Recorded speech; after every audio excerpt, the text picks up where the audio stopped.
Welcome back to Cyberspace. I'm your host, Leslie Poston.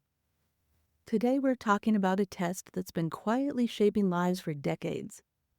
It's not a test you study for, and it's not one you take in school, but its score can influence your health, your relationships, your work life, and even how long you live. I'm talking about the ACE test. ACE stands for Adverse Childhood Experiences. It's a short questionnaire, only 10 questions, each question asking about a kind of hardship you might have faced as a kid. That could be abuse, neglect, addiction in the home, a parent going to jail, that sort of thing. The more yes answers you check off, the higher your score. The higher your score, the more likely you are to struggle in adulthood. Not just emotionally or mentally, but physically too. This isn't just psychology, it's biology. And what's wild is that this test has been around since the 90s, but many people still haven't heard of it. Or if they have, they don't realize just how much it explains. So in this episode, we're going to talk about what the ACE score really is. We'll look at how trauma rewires the brain and the body. We'll talk about how it shows up in your job, love life, and friendships. We'll explore why trauma doesn't just live in your memories, but also in your muscles, breath, and gut. And we'll end with something important, what healing looks like, what you can do if this episode hits close to home. Let's start at the beginning. In the 90s, a researcher at Kaiser Permanente noticed something odd. Patients who were struggling the most with things like obesity, diabetes, heart disease, or depression also tended to have really difficult childhoods. So he partnered with the CDC. They surveyed over 17,000 people, and they asked about 10 categories of adversity in childhood. These categories included physical, emotional, and sexual abuse, emotional and physical neglect, and 5 kinds of household dysfunction. Those are things like having a parent who abused substances, a parent who was incarcerated or divorced, mental illness in the home with any relative, or violence between any adult in the household. Each yes answer became 1 point, and they called this your ACE score. 0 means you had little to no exposure to these 10 things. 4 or more are where the risks begin to climb sharply.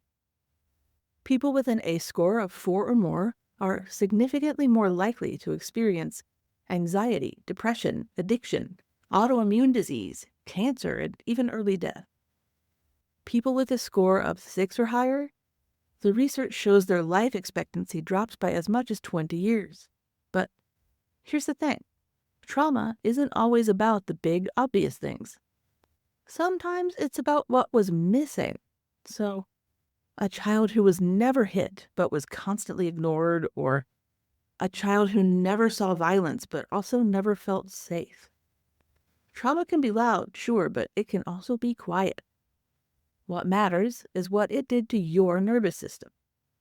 It's also important to say trauma is not just personal. It's not always about what happened inside your house. It can also be about the systems around you. If you grew up in a neighborhood where violence was common, or where your school didn't feel safe, or where poverty meant basic needs weren't met, that shapes your development too. And if you were part of a marginalized group, whether race, gender, sexuality, disability, or immigration status, you may have carried stress that was chronic and unavoidable. That kind of structural trauma doesn't show up in the original 10 ACE questions, but it should. Researchers now call these expanded experiences community-level ACEs. They add layers of risk and complexity that are often overlooked. Healing from trauma means healing the individual, but also challenging the systems that produce harm. The brain develops rapidly in childhood. Those early years are when we build the wiring for safety, connection, and emotional regulation. When a child grows up in a chaotic, threatening, or neglectful environment, that wiring gets altered. Sure, the brain learns to survive, but not to thrive. It learns that the world is unpredictable and that people aren't safe. Love might hurt, or people in love might disappear. The amygdala becomes hyperactive, That's the part of the brain that detects danger. The hippocampus, which helps with memory and learning, often shrinks. The prefrontal cortex, the part responsible for decision-making and impulse control, can be underdeveloped. These changes don't just fade with time. They shape how we respond to stress, how we relate to others, and how we see ourselves. There's also something called the window of tolerance. It's the range where your nervous system can handle stress without tipping into panic or shutting down. People with lower A scores tend to have a wider window of tolerance. Stressful things happen and they can respond without losing their sense of safety. But people with higher A scores often have a very narrow window of tolerance. A small trigger can lead to hyperarousal, which is anxiety, anger, and panic. Or it can cause hypoarousal, where you go numb, freeze, or dissociate. It's not a personality flaw. It's how your nervous system was trained. The good news is that window can expand. With support, with regulation practices, with healing relationships, your body can learn that safety is possible again. So let's talk more about the body, because trauma doesn't just live in your thoughts, it lives in your tissues.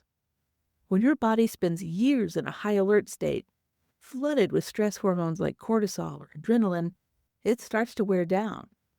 Inflammation increases, the immune system weakens, your blood pressure rises, and your gut becomes sensitive, while your muscles stay tight and restricted. And that's why people with higher A scores are much more likely to develop chronic illnesses. Not because they're imagining things, but because their systems have been overloaded from a young age. Researchers have even found changes at the genetic level. Childhood stress can affect how genes related to inflammation and immunity express themselves. The field studying this is called epigenetics, and it's still growing, but what it's already showing is clear. Trauma changes your body. So what does this look like in everyday adult life? Let's take work. For a lot of people with higher A scores, work feels threatening. Not because their job is bad, but because the workplace mirrors the unpredictability they experienced growing up. A critical manager can feel like the parent who yelled. A missed deadline can feel like a failure that might lead to a punishment. Office politics might bring up memories of walking on eggshells through their home. These reactions aren't just emotional, they're so physical. The heart is racing, the muscles are tense, your breathing becomes shallow, and your focus at work becomes difficult. Decision-making can feel paralyzing because the traumatized brain is constantly scanning for threats instead of processing information. You might find yourself overthinking simple choices or avoiding decisions altogether. Some people describe feeling like they're watching themselves work from outside their body, going through the motions, but not fully present. Some people cope by becoming hyperproductive. They never rest. They always try to prove their worth. Others withdraw and might miss deadlines, struggle with teamwork, not because they're lazy or unmotivated, but because their nervous system is overwhelmed. Trauma often makes people feel like they're either too much or not enough, and work becomes the arena where that internal battle plays out. There's also the pattern of perfectionism, paired with imposter syndrome. People with high ACE scores often become high achievers, but they can't internalize their success. Every accomplishment just feels like luck or fraud. They work twice as hard to feel half as worthy. And when they do receive praise, they might dismiss it or wait for the other shoe to drop. And then there's the social dynamics at work. People with trauma histories might struggle to read workplace cues correctly. A neutral email feels hostile. A closed-door meeting triggers abandonment fears. They might overshare personal information too quickly, trying to build connection, or stay completely isolated to avoid potential rejection.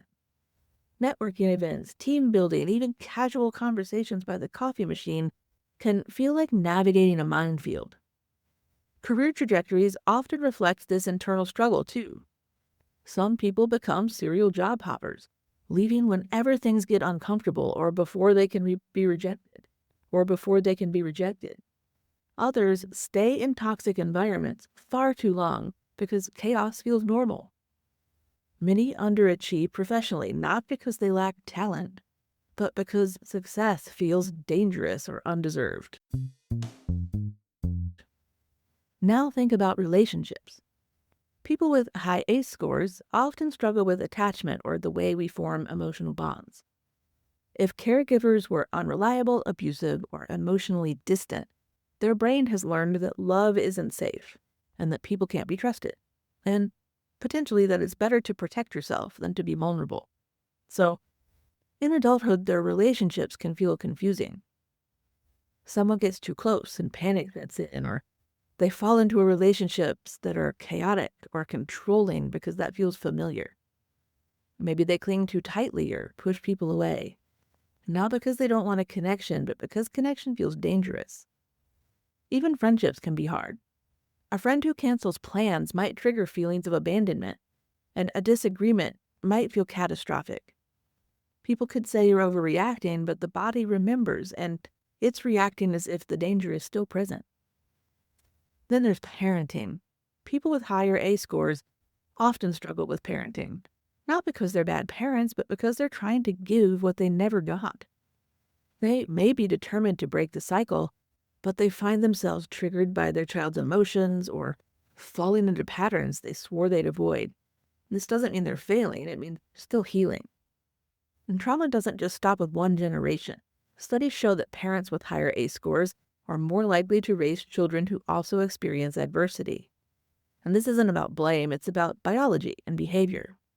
A parent struggling with emotional regulation may unintentionally pass on that same dysregulation, but the reverse is also true. Healing your trauma can interrupt the cycle. It's called intergenerational repair. Even small changes like learning to pause before reacting can ripple forward into the next generation, making things better. Let's look at the medical side. Many people with trauma histories go through years of chronic illness without getting any clear answers. They're often told it's all in their head, or that their pain doesn't match the labs, their labs are normal, that they're too young to feel this bad, or maybe they have, quote, anxiety.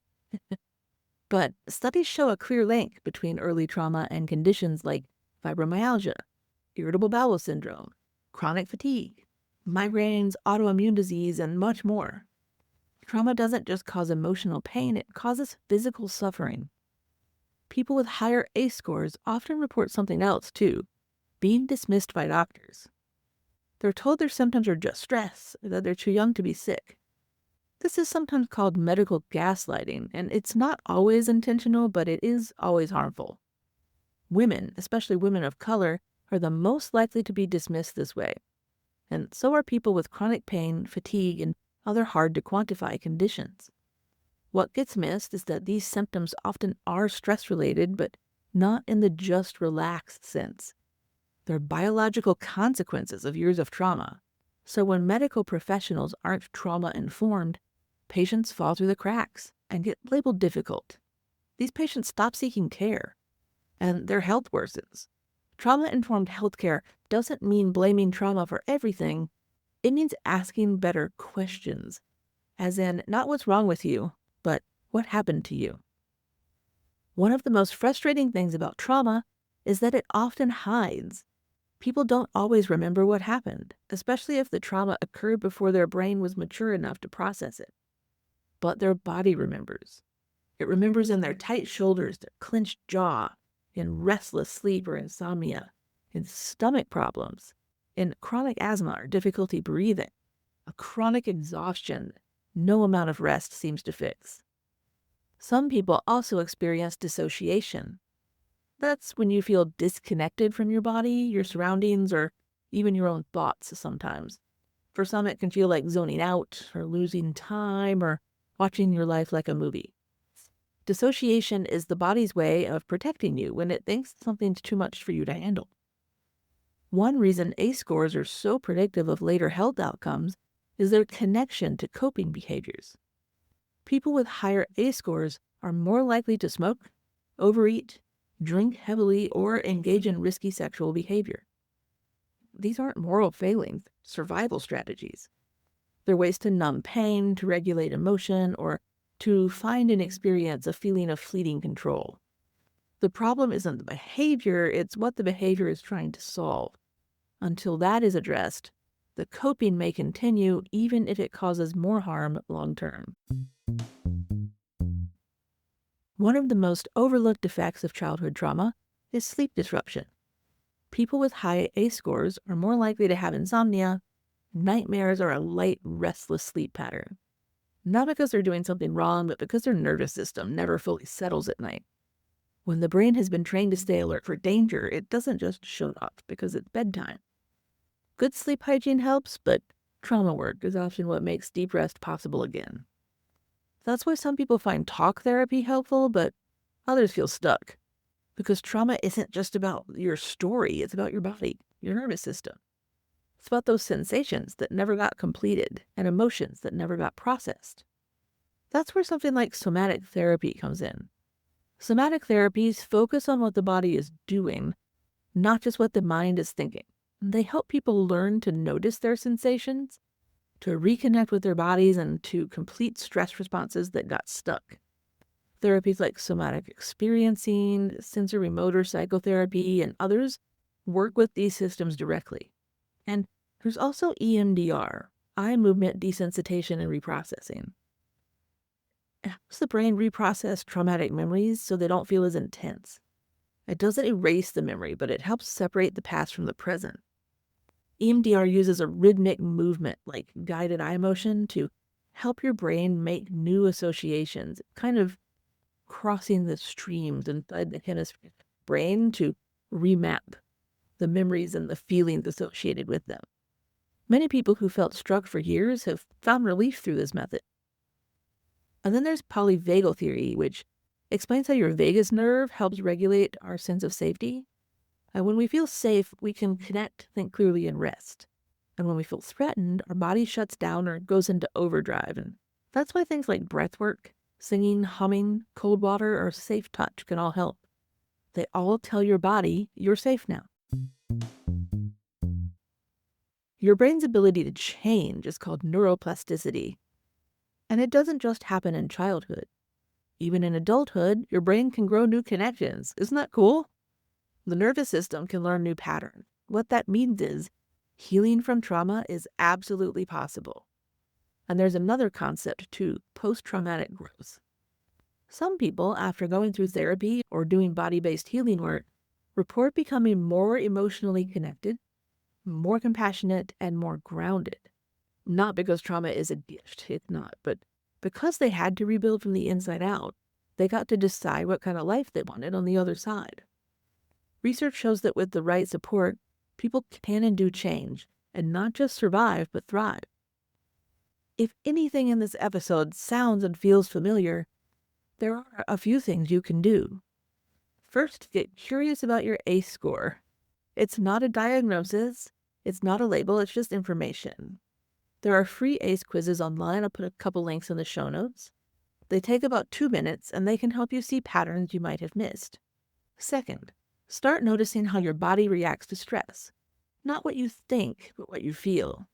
Do your shoulders tighten? Does your breath stop? Does your jaw clench? That's your body communicating with you, and it's worth listening. Journaling through this process can help you connect physical feeling to emotional feeling as well.